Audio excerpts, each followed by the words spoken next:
Aujourd'hui, on va parler d'un sujet intéressant. Vous l'avez certainement vu à partir du titre. Quand vous regardez cette carte, ça vous inspire quoi? Ok, ça vous donne le nom directement de votre tête. Vous imaginez, vous savez directement de quoi il s'agit, n'est-ce pas? Vous savez que ça, c'est l'Afrique. Vous savez que ça, c'est l'Europe. Vous savez que ça, c'est quoi? Les États-Unis. Ah, d'accord. Vous savez très bien que ça, c'est l'Australie. D'accord, génial, on le sait tous, au moins presque tout le monde. Mais comment on le sait? Quand vous regardez cette carte, vous savez que ça, c'est votre pays. Ça, c'est le Cameroun, ça, c'est le Congo, ça, c'est Côte d'Ivoire, la Guinée et tout le reste. On le sait à travers quelque chose. Nous sommes tous ou presque tous allés à l'école. Et à partir de là, on a appris que cette carte était tel ou tel endroit, n'est-ce pas? D'accord, mais comment ça a commencé? Comment on sait ces histoires? Comment on sait ces histoires? On le sait parce que quelqu'un l'a bien établi, quelqu'un l'a bien suggéré à tout le monde. Mais une chose très intéressante, je voudrais qu'on développe. Et si je vous disais que cette carte était complètement fausse? Qu'est-ce que vous direz? Que cette carte qu'on nous montre depuis des années, depuis l'école maternelle, est complètement fausse. Regardez-moi ça. Regardez la taille. Ça, c'est Greenland. Greenland, c'est là. Greenland, tout le monde connaît Greenland, n'est-ce pas? On l'a déjà vu certainement. Regardez la taille de Greenland. Comparé à l'Afrique. C'est presque la même taille, n'est-ce pas? C'est grand. Mais regardez cette réalité. Je vous encourage d'aller sur ce site qu'on appelle truesize.com. Greenland. On va cliquer sur Greenland. Voilà Greenland, n'est-ce pas? Regardez la taille de Greenland. 2 800 000, enfin peu importe, 2 millions mètres carrés à peu près. On descend vers l'Afrique pour voir, pour comparer la taille. C'est Greenland, les amis. Regardez la taille de Greenland comparée à l'Afrique. Oh, intéressant.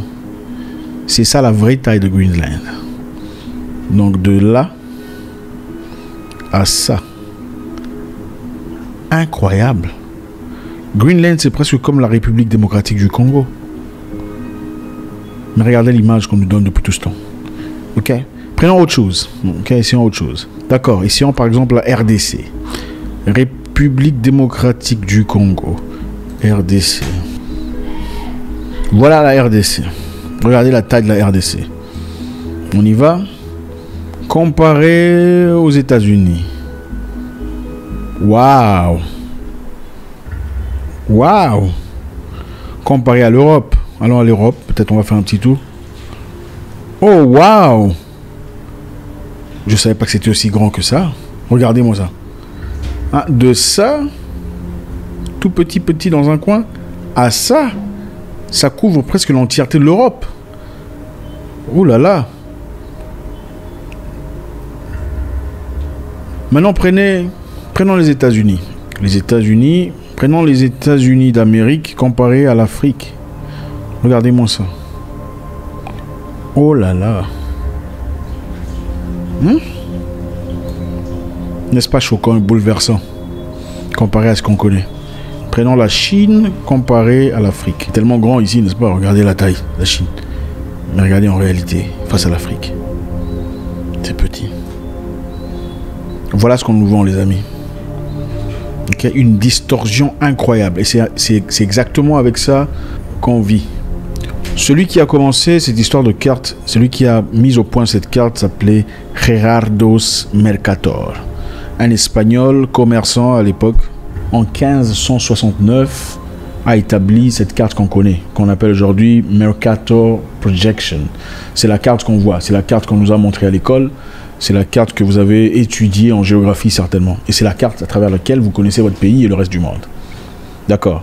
Maintenant, qu'est-ce qu'il y a comme situation là? Gerardos Mercator a mis cette carte au point pour permettre qu'il remettait les lignes horizontales et verticales en accord. Et cela permettait facilement de quitter un endroit à un autre juste en traçant une ligne droite, en 1569. Et c'était purement pour la navigation des commerçants qui allaient en Afrique chercher des hommes pour les emmener en Amérique pendant le commerce triangulaire. La carte a été révolutionnaire, beaucoup appréciée par ses congénères voyageurs. Le problème est que la carte a été gardée. La carte est soumise à une distorsion incroyable. C'est-à-dire la partie inférieure de la carte, sa forme et sa grandeur a changé complètement. Donc tout ce qu'il y a dans le sud a été rétréci dans la carte de Mercator, donnant ainsi une grandeur exponentielle la partie nord du monde. Le grand problème avec cette carte, c'est qu'elle donne une dimension. Dans une société où les humains catégorisent les choses selon leur taille, par rapport à l'importance, psychologiquement, ça joue un rôle très important. On va rentrer sur ce sujet.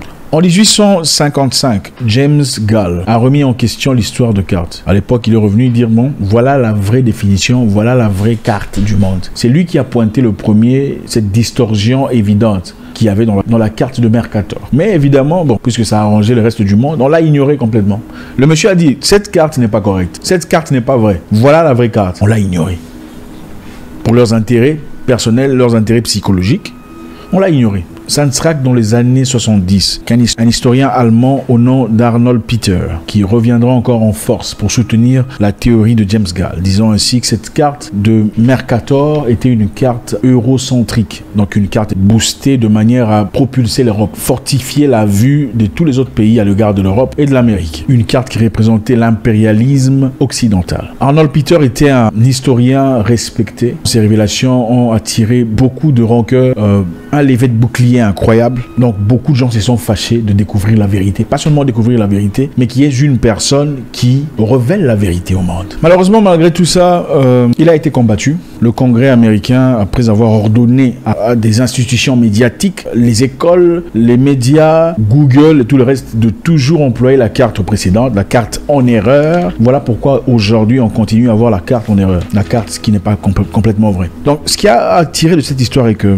quand consciemment on vous montre qu'ailleurs c'est plus grand, ailleurs c'est plus fort, qu'est-ce que vous pensez mentalement, même sans vraiment le penser? Directement votre subconscient vous dit qu'ils sont plus puissants.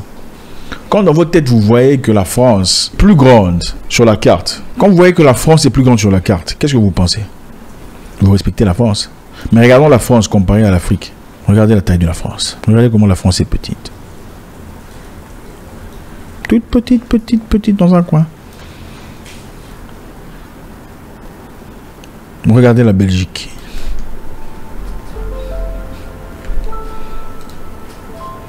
Voilà la Belgique. Voilà, toute petite Belgique. Regardez la Belgique. Comparé au Ghana. Comparé au Burkina. Hein, comparé à la Côte d'Ivoire. Hein, comparé à tous nos frères. Regardez, le Cameroun, le Gabon. C'est ça la Belgique. Tout est mental. Et pour vous dire vrai, en Afrique, on pourrait placer 3 fois le Canada. Voyons un peu, le Canada. Regardez le Canada. Regardez la taille du Canada comparé à l'Afrique.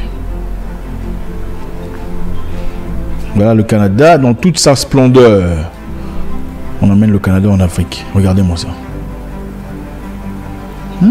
De ça à ça. Tout est mental, tout commence dans la tête, les États-Unis, de ça à ça. Donc en Afrique, on peut placer plusieurs pays à la fois. Qu'est-ce qui pourrait entrer en Afrique? On pourrait avoir les États-Unis, l'Inde, la Chine, la Turquie, l'Allemagne, la France, Norvège, l'Espagne, la Grèce, l'Italie, Colombie, la Pologne, l'Ukraine, la Grande-Bretagne. Donc tous ces pays peuvent aller en Afrique, tous ces grands pays qu'on respecte. Alors qu'est-ce qui est important à retenir ici? Rien n'a été fait au hasard, ok? Rien n'a été fait au hasard. Tout cela a été placé dans le but de vous faire voir que vous ne comprenez pas que vous représentez tout ce qu'il y a à représenter ici. La vérité est que vous êtes grand, beaucoup plus grand que vous le pensez. Et si vous le voyez visuellement, ça commence à vous booster, à vous donner la force nécessaire pour réaliser que vous n'êtes pas petit. Pour réclamer vos droits, ce qui vous est dû, il faut d'abord se connaître, un certain niveau de confiance personnelle. Le concept est très similaire. En partant ici de ce concept de carte qui nous a été forcé, on comprend très bien l'objectif final. Donc voilà, vous pouvez aller sur le site qui s'appelle truesize.com, une représentation plus équitable de la réalité. Il est vrai que la carte proposée par James Gall, voilà comment on l'appelle, est une carte qui représente à la mesure, la taille de chaque pays, mais pas nécessairement la forme. D'accord? Maintenant, entre la forme et la taille, qu'est-ce qui est plus important? La taille est plus importante.